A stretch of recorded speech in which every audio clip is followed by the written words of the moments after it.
caught up in a firestorm called the Tour de France. Le Mans' teammate, once his friend, Bernard Hinault, is now the American's worst nightmare. The man who owns them both, with his hand firmly on the throttle of a team ready to explode. An angry young man from America has grabbed hold of a race that will not let him go.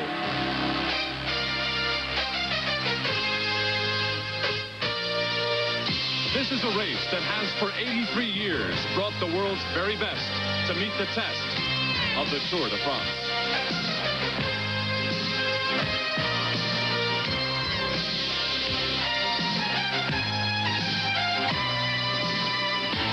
Dressed in yellow for the first time in history, an American carries cycling's prized possession on his back.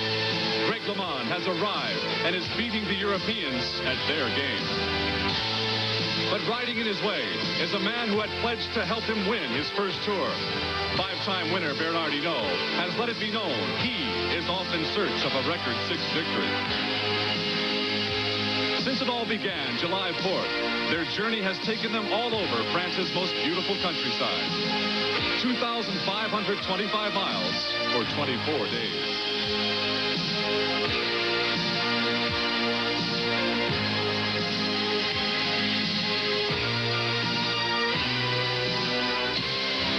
Riders, the largest field in history, and always at the front, the two men who have shaped the race with their own private battle.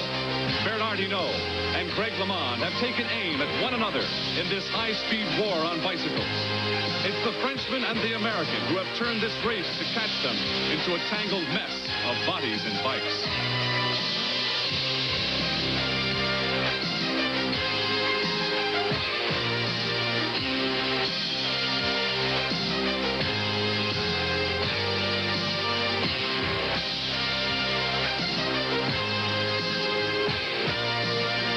Today, they crown the champion of the Tour de France.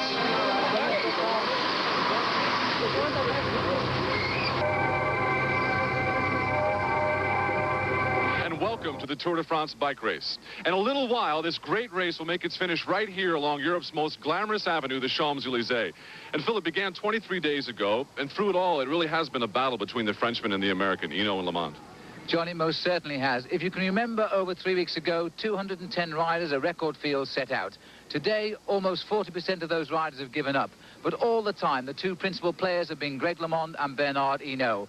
And if you can cast your mind back a year ago, that was where the rivalry and the battle really began, in the mountains of France 12 months back. And this has been one of the greatest Tour de France's because of two of the world's greatest cyclists. And one of them lives in Quessoy, France, in the heart of Brittany. Home for Bernard Hinault and his family. That is when Papa isn't off winning the world's most prestigious bike race. Just like that. Kortrijk, Belgium. Home for American Greg LeMond and his family, who have moved from Nevada so LeMond can train and race in Europe with the best. These are two men as different as red and white. Hinault relaxes in his wine cellar, firmly ensconced in the land of his ancestors. LeMond makes his life as an expatriate American, longing to return his family to the shores of America, but committed to a European sport that insists he raise his family here in Europe. The face of the Badger. It was a name given to Hinault years ago for his tenacity. Beware, American. The Badger is quiet only at home. The two family men soon faced their reality when the Tour set off from the Paris suburbs on July the 4th. A record entry of 210 riders made their way due north towards the coastline of Calais and the nearest point to England. And even on these opening flat stages, Hinault was never content to watch. He always felt the urge to attack. There were two reasons. The route was heading towards his home in Brittany, and he wanted to tire the specialist climbers over the roads they hated the most. Greg LeMond knew he had to stay close to his friend, or was it a rival, right from the start? And at this early stage, LeMond wasn't sure of Hinault's intention. The opening week of the 2,500 miles race followed the northern coastline through Normandy, where Americans have come before on less happy occasion. Then the route plunged south through the vineyards. Her Unable to conceal it any longer, Hinault was receiving treatment for an eye infection caused by the dust of the countryside. Would it hinder his performance? His rivals would soon know. Le Mans was also ill with diarrhea, and he'd need to be in top condition if he was to conquer the mountains that were coming closer with every pedal turn. And as the race went on through the vineyards and Bayonne, the Pyrenees were in sight. The race was about to begin. And Hinault, in company with Spain's Pedro Delgado, entered the Pyrenees with the intention of breaking everyone's spirit. On the road to Pau, he led by 3 miles. On this first day in the mountains, Le Mans was already confused like everyone else, but he didn't know what Hinault was planning. In Pau, Hinault was the leader by a massive 5.5 minutes. Was the race already over? Le Mans' face distraught. This attack by Hinault had not been expected. Was Hinault a teammate or a rival? But the very next day, Le Mans took back 4 of the 5 minutes. The impossible achieved. After the Pyrenees, the race moved on towards the Alps and the next battleground between 2 men who both wanted to win the race. Both appeared equal. But on the very first day, exactly a week ago, Greg LeMond vented his fury on a man who has forced him to prove he is the best. LeMond was drawn by the thought of a yellow jersey. And suffering visibly, the badger was being forced back into his corner. At last, history was made. After 83 years of the Tour de France, an American is dressed in yellow. And LeMond had recovered 8 minutes in less than a week from Hinault to do it.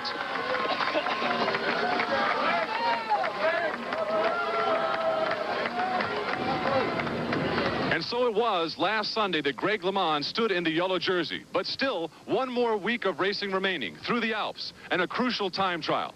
We'll be back with more of our coverage of the Tour de France in a moment. This is Greg LeMond behind him, and on the left, the boss. His name is Bernard Tapie, and he is the man responsible for the La Vie Claire Dream Team of cycling, which, by the way, cost $3 million to run this year. La Vie Claire, the clean life, the name given Tapie's chain of health food stores. In a society where white bread, wine, and sauces extraordinaire dominate the dinner table, Tapie's investment in the health food enterprise was a bold one. But then so were the investments in the other 44 companies he owns. So why not write a book about it all? Winning the news at night. This is the Lee Iacocca of France, if you will, and the guy is everywhere. Just look out your window. Especially during the Tour de France. When Tapie shows up, you can forget Hinault and LeMond. These folks want a piece of the guy who's bought them both. It was Tapie who brought LeMond and Hinault together. What a perfect match. The talented young American and the legendary Frenchman. Last year, Tapie's Franco-American cycling tandem had the press in a photo-opportunistic frenzy. Smiles all around, most of the time anyway. Here at the Tour, France's Lee Iacocca becomes cycling's George Steinbrenner, master of the bike racing universe. Planning, scrutinizing, orchestrating. Nothing escapes Tapie's glance. And no one misses a chance to watch the man who has done much to shape the modern-day Tour de France with his partner par excellence, Bernard Hinault. Involved? Yes, the boss gets involved. And in the cycling world, that means sticking your head out of a moving vehicle to shout at your coach. It's the powerful Tapie who prides himself on putting together this French team led by Bernard Hinault. For in the minds of the French, Hinault will always be #1, no matter who rides on his team. And where has that left Greg LeMond? If I want to be frank, I probably should have never come on La Vie Claire because I feel I'm too close to Bernard Hinault, too close to his strength, that I end up always having to take the second position, and it's my fault. Well, during the Tour, Tapie was asked on the news if it wouldn't be better for LeMond to win the Tour so Tapie could get added business exposure in the States. Hinault est beaucoup plus connu que Greg LeMond aux États-Unis. Par conséquent, ça serait mieux pour nous sur le marché américain si c'était Hinault qui gagnait. It would be better for our American market if Hinault wins. Well, the time for arguments is over. Here in the Alps, there will soon be enough more important questions answered in the Tour de France. It's day 18 and time for the race to Alpe d'Huez. Bernard Tapie is on hand. It's clear that if Bernard Hinault is going to make his move on LeMond, it will have to come here. Hinault has two choices: attack Greg LeMond or help him keep his yellow jersey. The American has spent his first full night in the yellow jersey, and he would like some team support. I'm hoping that I'll have some support from him and in the coming days, because I feel like in the mountaintop finishes I'm riding stronger than he is, and I think I should maybe take another minute out of him today. I'm thinking that. Actually, the man in second place to LeMond in the overall standings is Switzerland's Urs Zimmermann. Zimmermann is 2.5 minutes behind Greg, and Hinault is another 20 seconds back. Another of the top riders is Spain's Pedro Delgado, but the pace of the favorites has put him fully 8 minutes behind. Check-in time for this crucial trip into the Alps, and for the first time ever, the man to beat is an American. After the opening day in the Alps, LeMond has the yellow jersey, but it's now Urs Zimmermann who is second and Hinault back in third. Day 2 in the Alps is the most unkind of all, with 3 of the highest passes. The Col de Galibier at 8,600 feet, the highest road in France. Then the road snakes its way up the Col de la Croix de Fer, another brute at 6,800 feet. And after only a brief rest before the final twisting agony of Alpe d'Huez, a mere 5,800 feet. But on the glaciers here, you can ski all summer.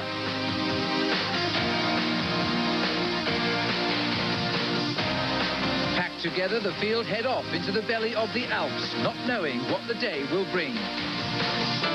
For LeMond, it will be his first test in yellow, and now his attention swings to the Swiss champion Zimmermann, just over 2 minutes back in second place. Zimmermann is now the biggest threat to the yellow jersey, but not far behind lurks the Badger. Is he thinking while he rides he can profit from the attention paid the other two? If they watch each other, perhaps Hinault will be able to slip away unnoticed. The mountains will hold the answers to these questions, and the spectators wait for the secrets to unfold.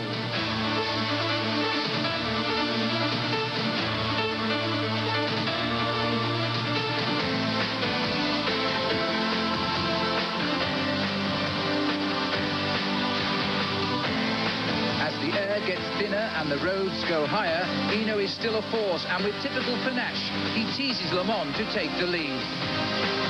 The mountains are a great leveller, but Hinault signaled to LeMond that he won't be content to ride in this pack much longer.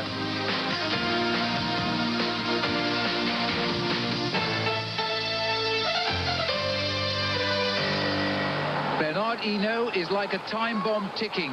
The man who has won this race 5 times. The only question now is when is he set to go off?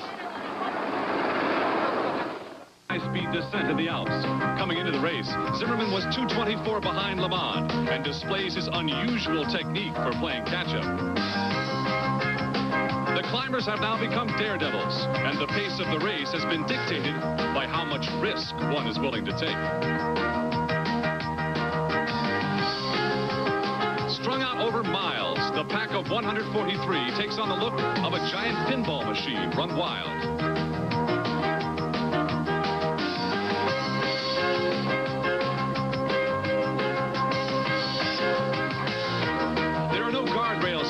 Only rock walls and perilous cliffs, barely negotiable at 60 miles an hour.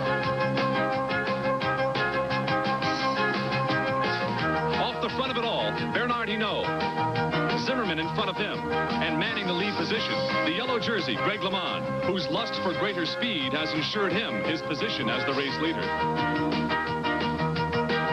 But at the bottom of the hill, the group collects itself, and the race begins all over again.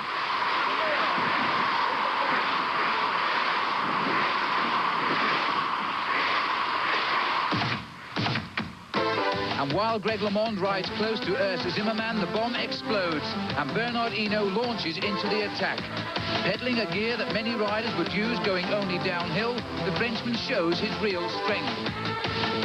It's left to Zimmermann to chase, but will LeMond help? And with the rhythm of a metronome, Hinault pushes home an attack he's clearly planned all day.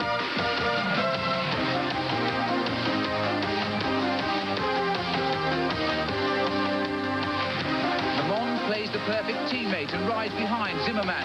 But what's he thinking? Surely he remembers the road to Po a week ago when Hinault won the day by over 5 minutes. That margin now will cost Le Mans the Tour. Zimmermann is now sandwiched between two teammates. The Swiss rider is in isolation and tiring. While Hinault speeds ahead, Le Mans takes advice from his team car. And despite Hinault's attack, Le Mans seems strangely tranquil. Hinault, free again from the field, rides like the wind. His immediate ambition now is to gain time, and lots of it.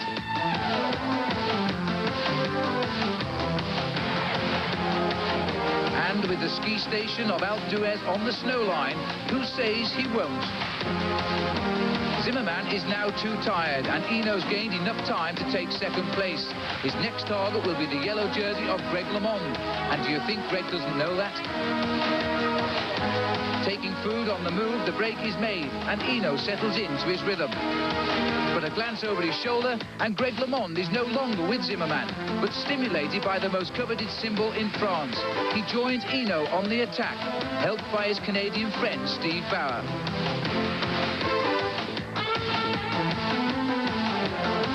On the hardest day in the Tour de France, 3 members of the La Vie Claire team have formed at the front, and both Hinault and LeMond are again playing the leading roles in one of the finest races for years.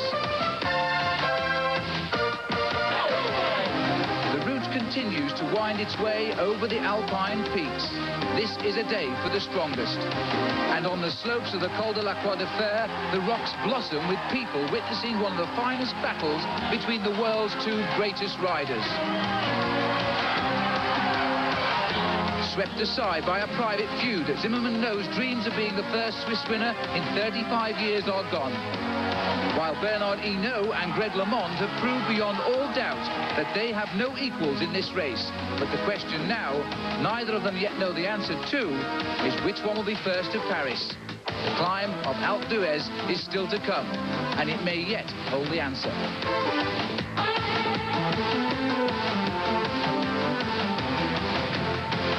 With a 4-minute gap already open today, these 2 men no longer have any other competition except each other. Greg LeMond and Bernard Hinault, one unable to beat the other on the climb to Alpe d'Huez. They now choose to ride as one. Alone together in an arena that all at once engulfs them while not obscuring their superhuman strength. The roaring gauntlet greets these men, each of whom wants to win the Tour de France. But neither can do it alone. It was 1 year ago when LeMond helped Hinault win his 5th Tour. And later, LeMond, who burst into tears after realizing his unselfish act, cost him a chance at winning the Tour de France. And it was a bruised and broken Bernard Hinault who, after having his yellow jersey saved by the American, pledged to help him, to be his willing team ally in this year's race. Today, here in the Alps, alone together, Hinault and LeMond had a yellow jersey between them, but this time, it was Greg's. And maybe it was gratitude, maybe a newfound friendship that carried the 2 across the mountaintop finish line, arms raised after obliterating the rest of the competition. Hinault received the official stage win, but it didn't matter because LeMond retained the yellow leader's jersey. No one knew quite what to make of what had happened on the way to Alpe d'Huez. But one thing was certain. Bernard Hinault was now the one and only challenge to the yellow jersey. The standings after 18 days looked like this. Hinault 245 back. LeMond's teammate behind him. Reason enough for Greg to be pleased before the next race. That was not the case. I worry about it. I tell you, I'm very paranoid. And, I tell you, I've had sleepless nights the last couple of nights. And, I'm praying that everything goes well. It's sad that I'm winning my first Tour de France, and if I was any other rider, not an American, it wouldn't even be a question I'd win. Because there's still a question. LeMond's paranoia not unfounded. The morning headlines. Hinault declares the Tour is not over. The American presence along the roads at this year's Tour de France has been considerable. And for many reasons, there has been cause to celebrate the red, white, and blue. The first American to wear the yellow jersey, Greg LeMond, has lit up the sports pages back home. But LeMond's fame has come while riding on Bernard Hinault's French team. Both LeMond and his teammate Andy Hampsten signed on with the team, and up until now, that was the only way for an American rider to make a mark in this sport. And it's been tough on Hampsten, LeMond, and other Americans who have had to move their lives to Europe in order to keep up with the very best. But this year, that has changed. There is light at the end of the tunnel when looking toward the future of Americans racing in the Tour.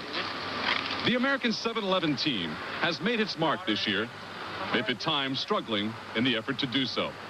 They wear the uniforms of professional bike racers in cycling's greatest race. But 1 month ago, they were just a bunch of kids training in Boulder, Colorado. Party was over last night, man. You have beer left over? Yeah. This is not your everyday Tour de France cycling team headquarters, but whatever works. Hey, Bob, turn up the music, man. The 7-Eleven America was a bold step for the boys from the States. And even before the tour began, riders like former CBS commentator Eric Heiden knew very well what was ahead. Last year I got to work with you guys in following the tour, and I was scared after seeing the tour and knowing that we might ride it the following year. It's intimidating, you know. I mean, you hear about how hard it is and all that stuff, but we'll find out. Yeah, sure, it's a little bit scary. To tell you the truth, I am a little scared. Playing in the Super Bowl, pitching in the World Series. Well, it's what they were training for while out here in Boulder this June. Eric Heiden, already an Olympic champion, now joined ranks for this new expedition. And Alex Steeda, the only Canadian on the team, what were in his dreams as he trained in Boulder? Did he know that 1 month later, here in France, he would be leading the world's elite out on a solo breakaway, and that his outrageous move would catch them all by surprise and make him the first North American to wear the yellow jersey? No, it was no dream.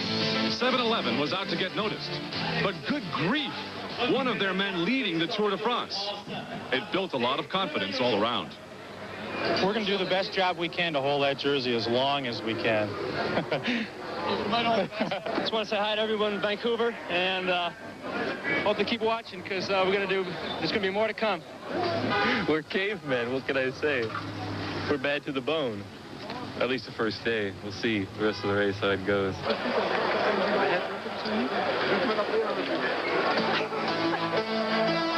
If life seems almost livable in your first Tour de France, stick around. Things have a way of falling apart rather quickly. And the Americans' trouble began in the team time trial.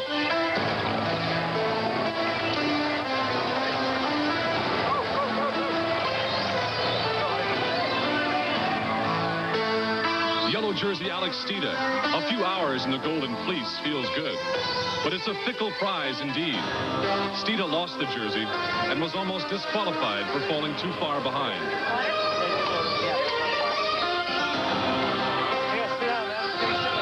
It wasn't that 7-Eleven was worse off than any other team. It's just that the first time can be the worst time.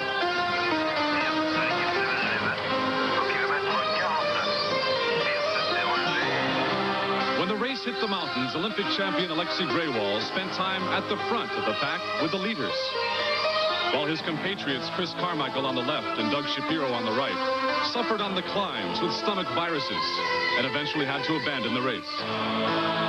Even Greywall, who had stayed near the front, had enough of the race and those around trying to record it. Greywall was trying to finish each day's ordeal with a case of bronchitis, and it finally was just too painful. Chased and haunted by the ghoulish broom wagon that threatened to scoop him up, Alexei Greywall finally gave in and gave up on finishing the Tour de France.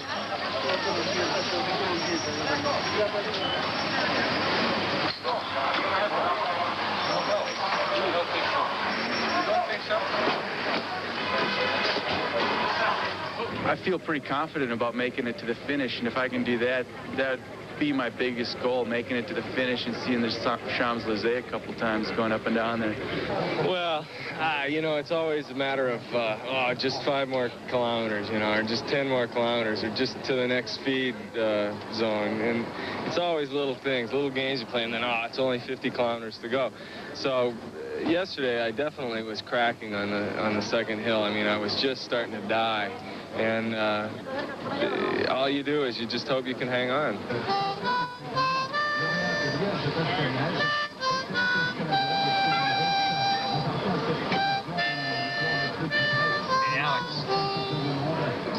You swear to God you can't make it to the top, but somehow you keep struggling over, and it's just one of those things where you got to survive. And the hills are really steep. For Eric Heiden, the tour continued in the Alps at the back of the pack, but only with the help of those who refused to let the mountain beat him. Heiden was faltering badly, and like a relay team, they passed him along, one to the other.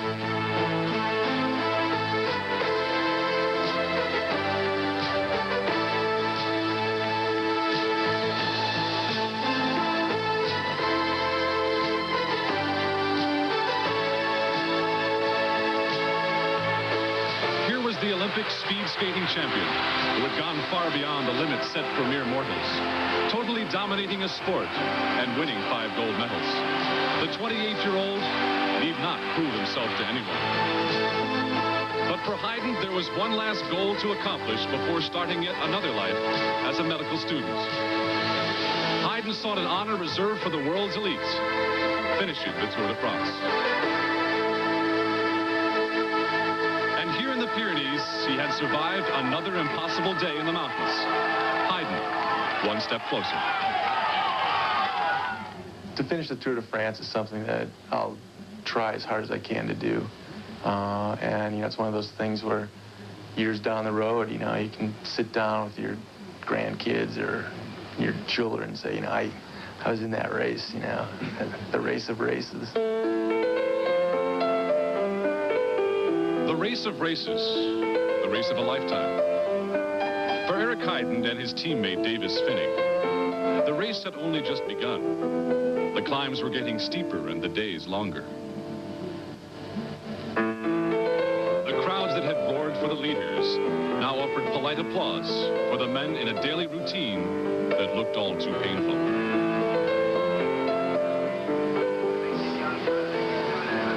On day 15, Davis Finney crashed, severely bruising his hip and fracturing his wrist. Now it was time to quit, certainly.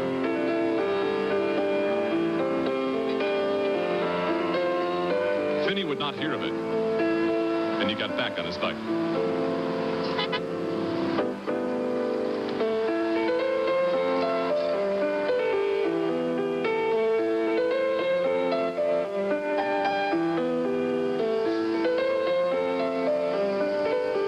But the pain finally exceeded the will to win. It was over now.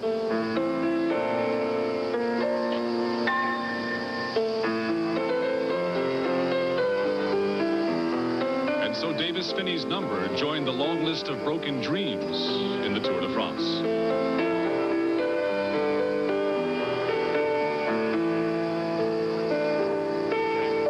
Wasn't it only 1 month ago when Boulder's Davis Finney was on top of it all in his world back in Colorado? All right, Boulder fans, come on, join us out here in the streets. Celebrate the way we do it, Boulder, especially when Davis Finney wins. Come on out, ladies and gentlemen.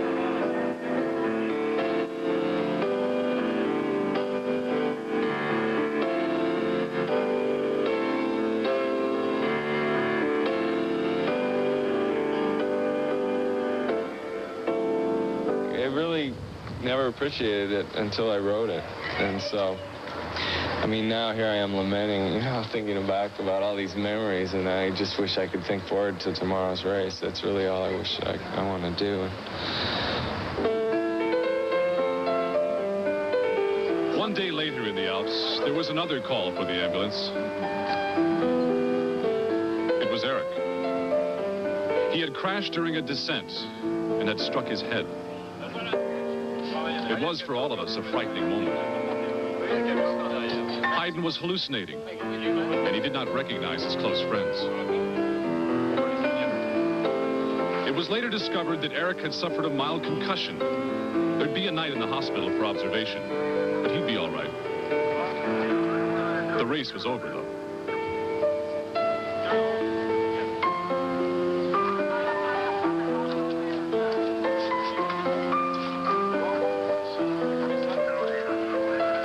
It's not supposed to end like this. Not for Davis Phinney, not for Eric Heiden. It's not supposed to slip away that quickly. Not when only minutes ago you were pitching in the World Series, playing in the Super Bowl. Trial in the Tour de France. Bernard Hinault has announced he will try to beat teammate Lamond here and now. Because he's attacked me from the beginning of the Tour de France. He's never helped me once, and I don't feel confident at all with him. That's all. Greg LeMond's friend and ally now exists for the American as the enemy. Hinault's hunched frame on the time trial platform. Is this truly LeMond's nemesis? You know, you never know what can happen. I can crash flat, so I feel really strong. I don't think there should be any problem. In his world of meditation and isolation, the Badger is perched to lay waste to LeMond and the Tour de France.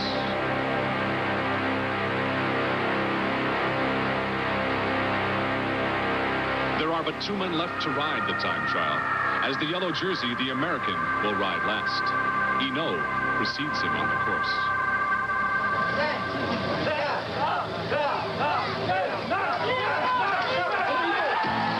If Hinault has any hope of beating Lamond, he must do it here in his speciality. After all, Hinault has won 20 of these special time trials since he first rode the Tour in 1978. 3 minutes later, Greg LeMond enters the start house, and for the first time in his life, he's last to begin, because he leads the Tour de France. Hinault has the chance to give his answer.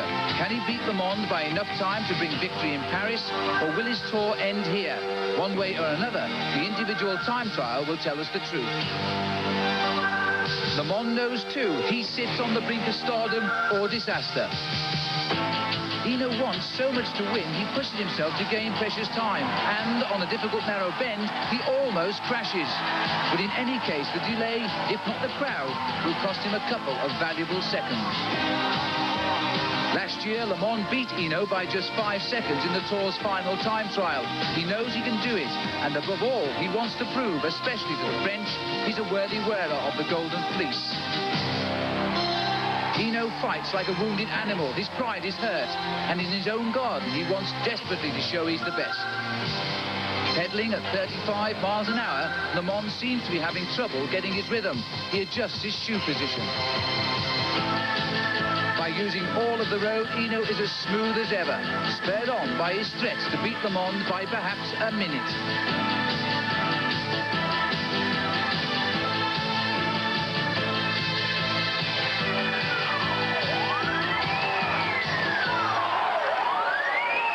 LeMond has crashed on a tight turn and is in a panic to get back on his bike. An aide from the team car runs to give him a legal push. Did you hear about the crash? Yeah, did you hear anything else about it? Crash. Is there a new split? What crash? Yeah, because that's why... Greg's wife and mother were watching live French TV, which at the time was not covering Greg. Word that someone had crashed came over a walkie-talkie. What? Crash. LeMond was all right, but not everyone knew it.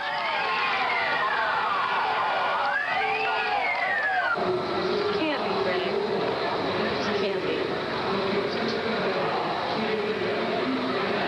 Is there a crash with Greg? No!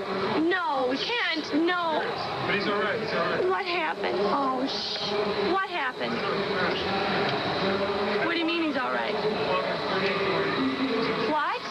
Crash between kilometers 30 and 40. He's all But is right. he still riding?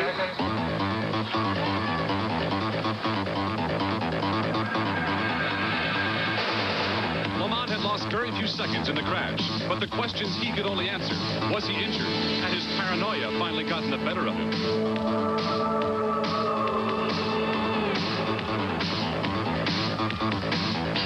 Up ahead, Hinault continued to pedal away. And at the halfway point, the two were roughly even.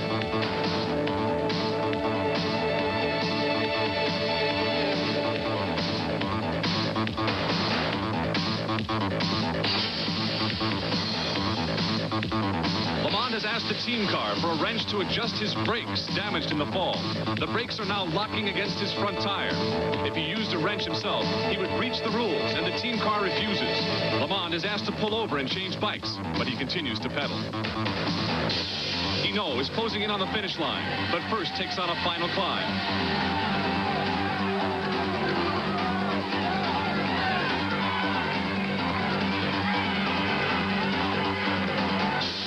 Lamont finally gives in and agrees to a bike change, losing more time. Is this now the nightmare Lamont had anticipated?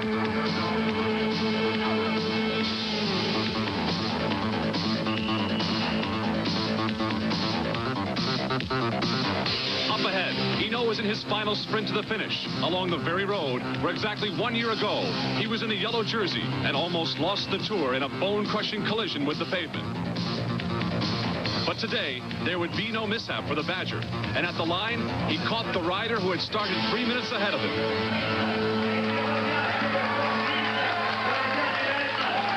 Hinault had set the day's fastest time. This tough, handsome Breton with the nerves of steel had turned in the race of his life. And the ultimate challenge to the man in the yellow jersey.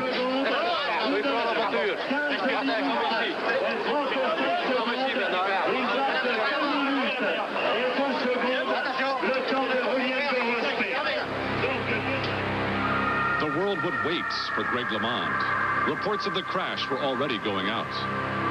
Hinault had beaten his nearest competition by over 2 minutes. The world would wait and wonder about the fate of the American in yellow.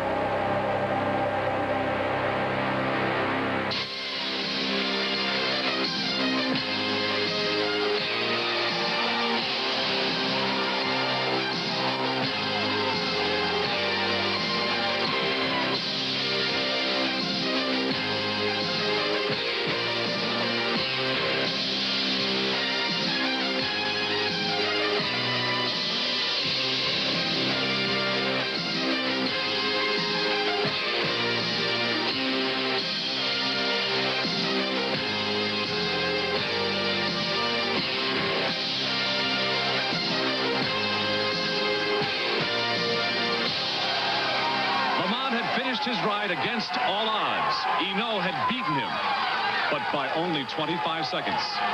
The American would still be in yellow.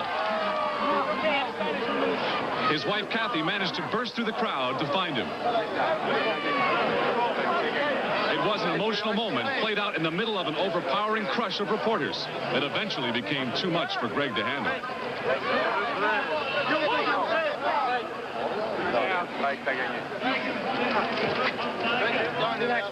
Laissez-le respirer, appuie-toi là.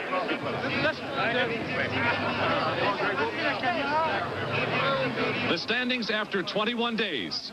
Bernard Hinault, 2 minutes 18 seconds behind LeMond, after one of the most emotional races in the history of the Tour de France bike race. He's just killing himself to win this thing by himself with no help. And I don't know what to say. I just feel bad for him that he's all alone.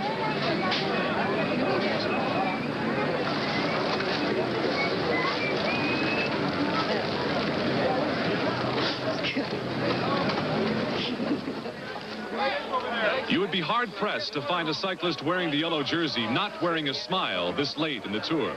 LeMond was an angry young man indeed. The Tour is over. We won't fight each other anymore. Hinault's statement at the post-race news conference conceding the Tour de France to the American. It's been a very bittersweet victory. I wish I could be. I think when I get to Champs-Élysées and it's over, I'll be happy. But I mean, it's hard to be happy right now. And there's so much pressure, so much tension in the air. It's been difficult. Paris. The grand prize awaits Greg LeMond. I'm John Tesh along the Champs-Élysées. The race finished here about 1 hour ago, and wouldn't you know it, Greg LeMond at the beginning of it had some problems. Here's a look at what happened. LeMond had crashed and asked his team vehicle for a bike change. The rest of the pack was wondering where was Greg LeMond. Well, LeMond was not hurt, and the yellow jersey got quickly back on his bike.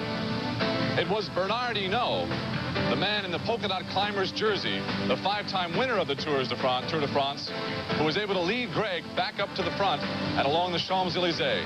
158 miles, and it was Hinault just behind the Maillot Jaune LeMond 6 times around the Champs-Élysées in Paris.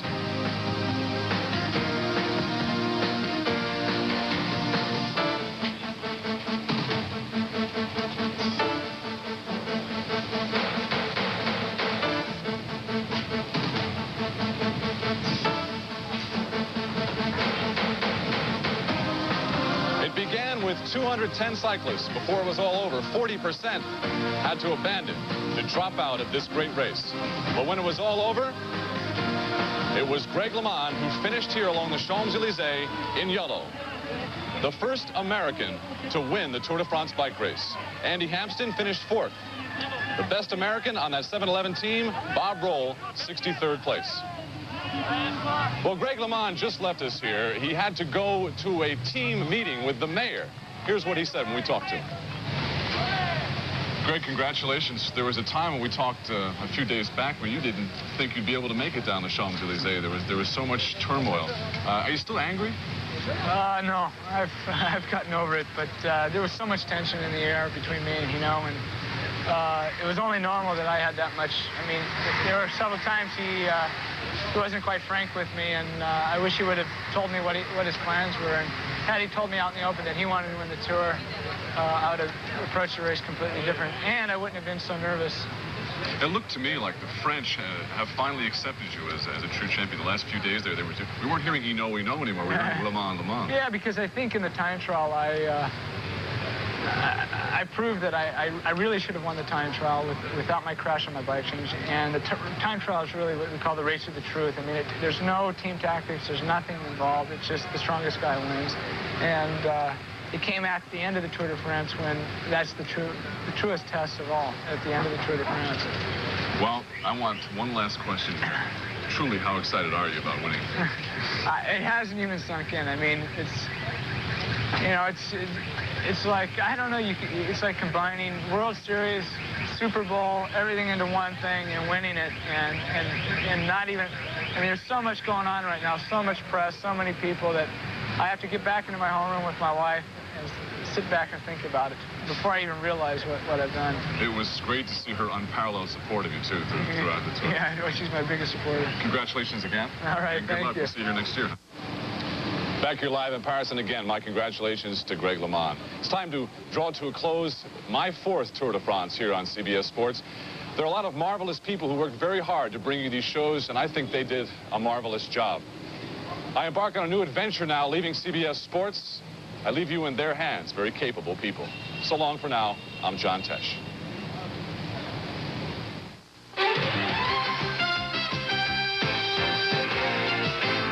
CBS Sports Sunday today.